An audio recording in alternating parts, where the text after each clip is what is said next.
Have you or someone you love ever been in a tornado or car accident, experienced sexual or physical abuse, served in a war zone? Most people have been through some kind of life-threatening or traumatic event, and it's common to have stress-related reactions after a trauma. But when symptoms last more than 3 months and they're not getting better, it's time to get help.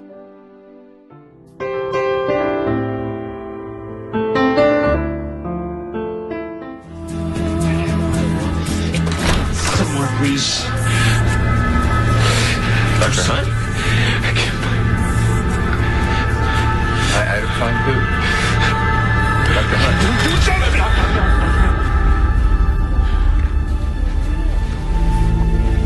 Are you okay? I'm sorry. I was just sleeping. Sorry. You can go. Are you sure? Get out!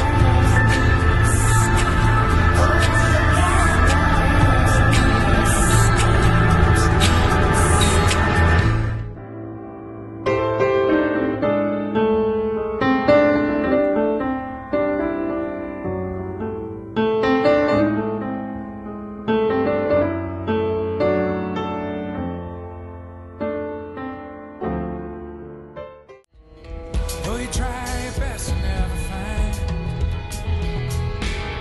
the pieces that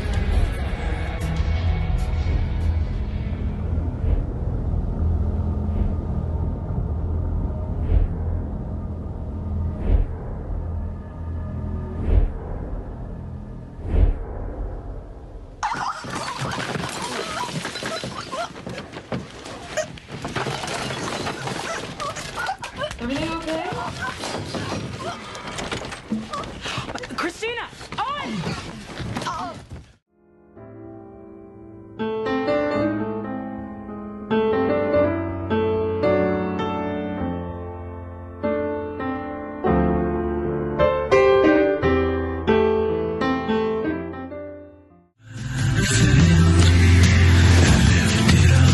The body was designed to stay alive.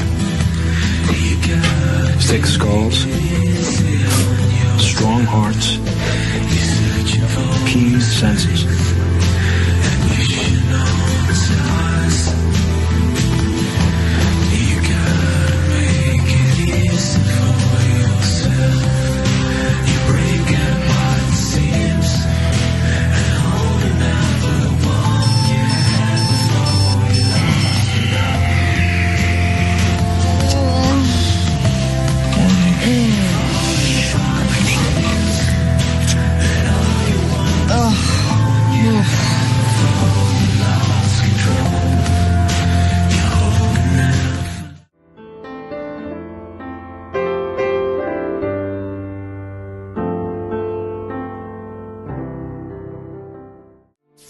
Meet Sam.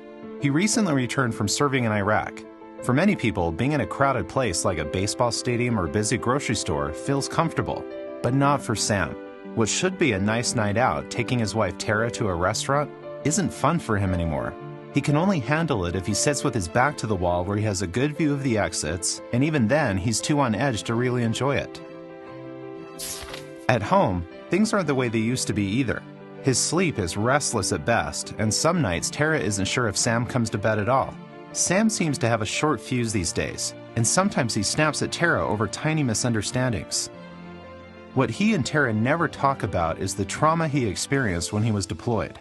He's never mentioned the guilt, the weight he carries around, wishing he could have done more to prevent what happened. Instead, he's turned inward, pulling away from family and friends.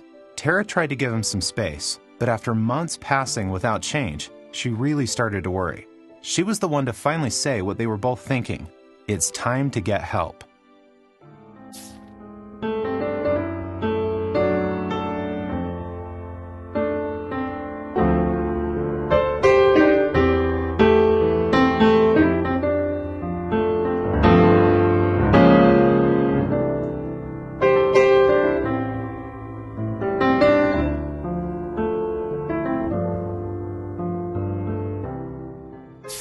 That's when Sam finally decided to take action. He reached out to a doctor who told him about PTSD, or post-traumatic stress disorder.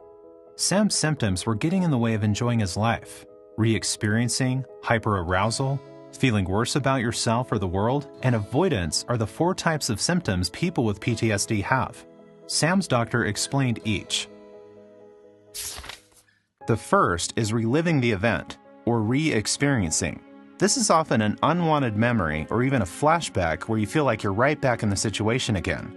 Seeing, hearing, or even smelling something that reminds you of the trauma can trigger these. Nightmares where you relive parts of the event in your sleep are common too. The second is avoidance, staying away from situations that remind you of the trauma. That's why Sam tries to avoid thinking about painful memories altogether. He pours himself into his work or uses alcohol to keep his mind from going back to the trauma. The third is feeling worse about yourself or the world since the trauma. You might feel overwhelming guilt, like Sam, or not trust anyone. You just might not be able to feel happy, even when you are around people you love. The fourth type of symptom is sudden rushes of anger, irritability, feeling jittery, always on alert, always on the lookout for danger. This is called hyperarousal, and loud noises or a driver cutting in front of you can be all it takes to set you off. If you recognize any of these symptoms of PTSD in yourself or someone you love, don't wait. See your doctor to find out if it could be PTSD. Just like Sam and Tara found, there is hope. You don't have to live with the symptoms of PTSD forever. Effective treatments are available. To learn more about PTSD or how to get help, visit the National Center for PTSD website at www.ptsd.va.gov.